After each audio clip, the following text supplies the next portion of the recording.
Welcome to our YouTube channel Veer story. अगर आपको जल्दी से नेक्स्ट एपिसोड चाहिए तो वीडियो को अभी लाइक करो।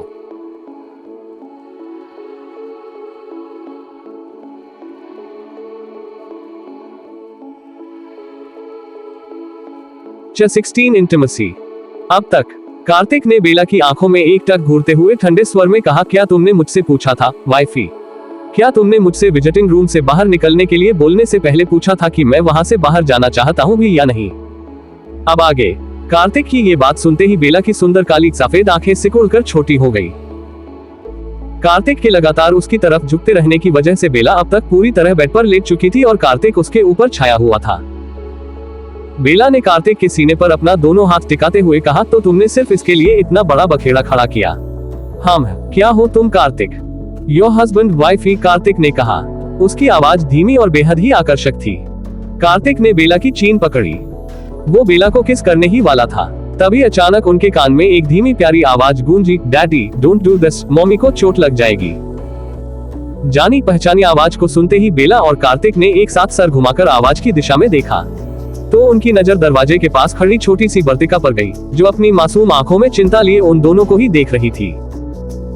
वर्तिका ने अपनी बड़ी बड़ी पलकें झपकाते हुए दोबारा कहा, please don't hurt mommy daddy, she is so delicate. 13 Vartika की मासूमियत भरी बातें सुनकर जहां बेला के चेहरे हल्की मुस्कान आ गई, वही कार्तिका का एब्सोल्युटली हैंडसम चेहरा एकदम से काला पड़ गया।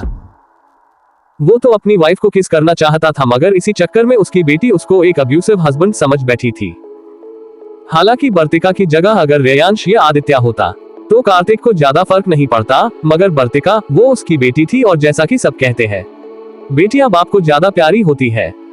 कार्तिक को भी वर्तिका ज्यादा प्यारी थी।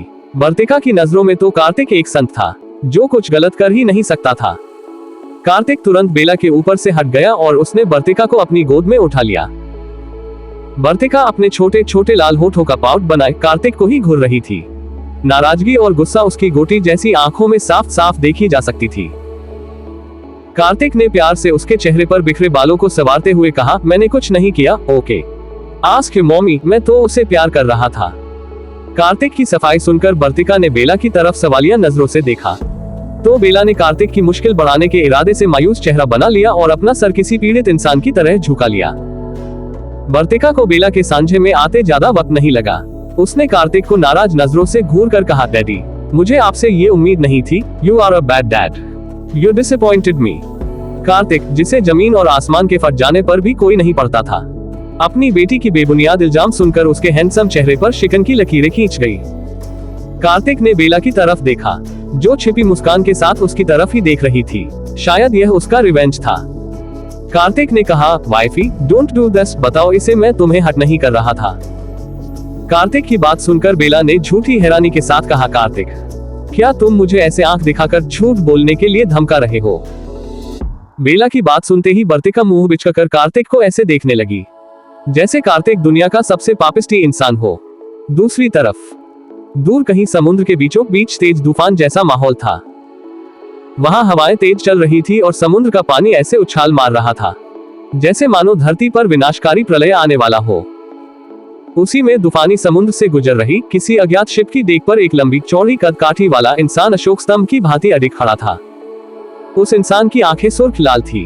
कपड़े हवा की बहाव के साथ ऐसे उड़ रहे थे जैसे अभी फटकर उसके शरीर से नीचे गिर जाएंगे, मगर इन सब से उस इंसान को कोई फर्क ही नहीं पड़ रहा था।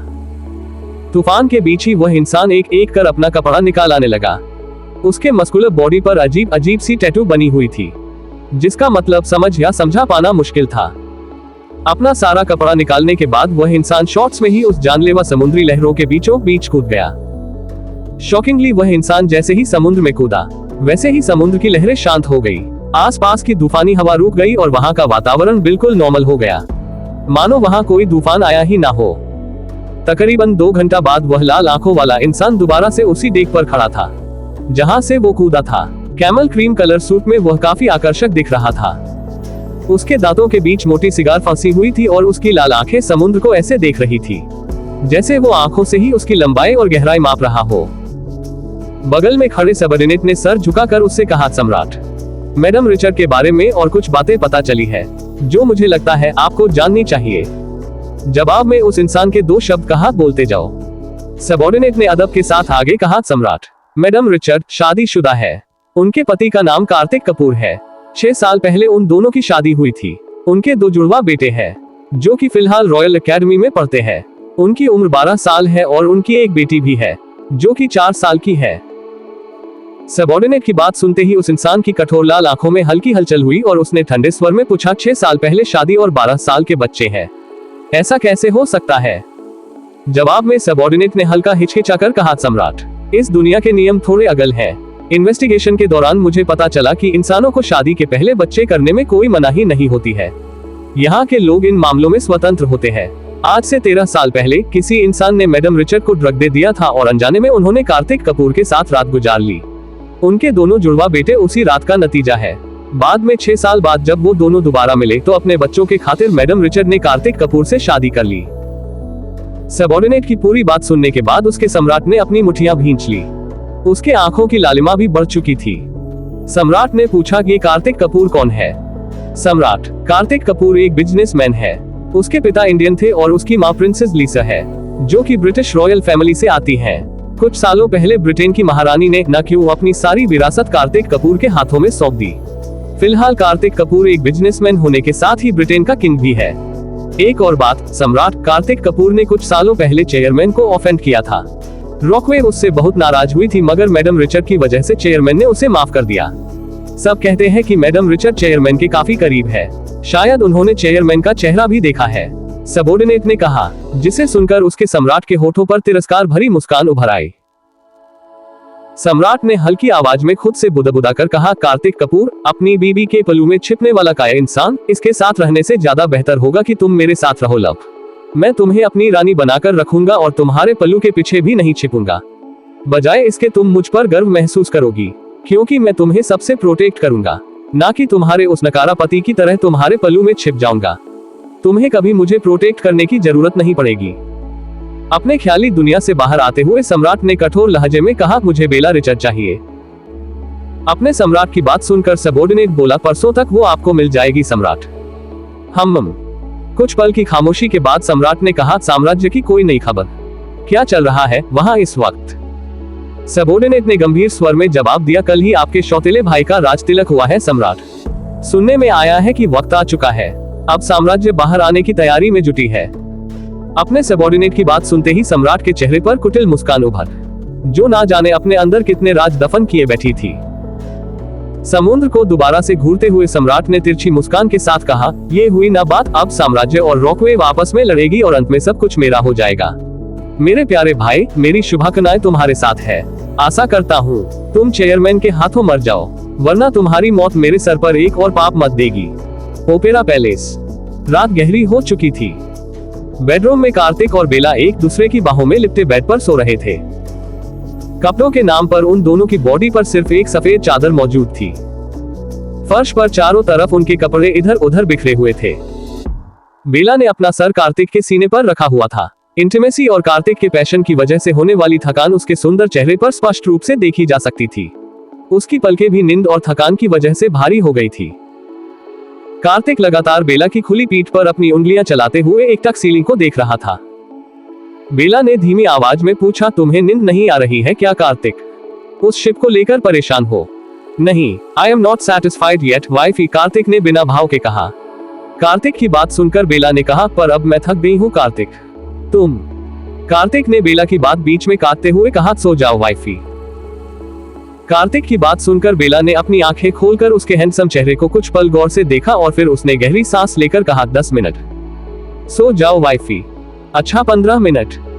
बेला की बात सुनकर कार्तिक ने अपनी पलकें झुकाकर उसके सुंदर चेहरे को देखा और कहा, सो जाओ वाइफी।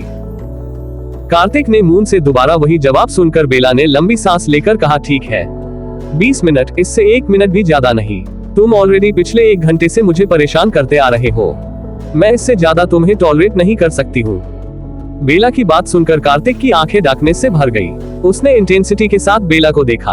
अब उसके लिए खुद को कंट्रोल कर पाना मुश्किल गया था। कार्तिक एकदम से बेला के ऊपर आ गया। उसने बेला की दोनों कलाई पकड़कर बेड पर प्रेस किया और उसके होठों को डीपली सक करने लगा। रूम का वातावरण पलक झपकते ही आग की भट्टी के समान हो गया। वहां की हवा में किसी के भी अंदर उत्तेजना पैदा कर देने वाली मादक आवाजें घुल चुकी थी। अगली सुबह कार्तिक काउच पर बैठा हुआ था और वर्तिका उसके लैप पर बैठी चुपचाप दूध पी रही थी। बेला, जो कि ड्रेसिंग टेबल के सामने खड़ी हुई थी, उसने अपनी वॉच पहनते हुए उन दोनों की तरफ देखा। कार्तिक ने एक हाथ से वर्तिका को पकड़ रखा था और दूसरे हाथ से वो अपना फोन यूज कर रहा था। बेला ने कहा, कार्तिक, क्या तुम बिन की एंगेजमेंट में नहीं जाओगे? उसने तुम्हें भी इनवाइट किया था। बेला के सवाल पर कार्तिक ने कहा, आज मुझे कुछ इंपॉर्टेंट मीटिंग्स अटेंड करानी है वाइफी, अगर टाइम मिला तो मैं शाम तक वहां आ जाऊंगा, मगर फिलहाल मैं आ पाऊंगा। ठीक है, पर अगर तुम्हें टाइम मिले तो जरूर आ जाना प्लीज, मैं तुम्हारा वहां वेट करूंगी, बेला ने कहा, जिसे सुनकर कार्तिक ने हाँ में अपना सिर हिला दिया। तभी कार्तिक का फोन रिंग होने लगा। कार्तिक ने कॉलर आईडी चेक किया। रेयांश उसे कॉल कर रहा था। कार्तिक ने कॉल रिसीव करके फोन कान पर लगाया। लंबी खामोशी के बाद फोन की दूसरी तरफ से एक धीमी आवाज आई, डैड। कौन है? सम्राट। क्या है साम्राज्य? क्या है सम्राट के इरादे? क्या सम्राट अपने मंसूबों में कामयाब हो पाएगा? क्यों किया है रेयांश ने कार्तिक को कॉल? जानने के लिए टू बी कंटिन्यूड।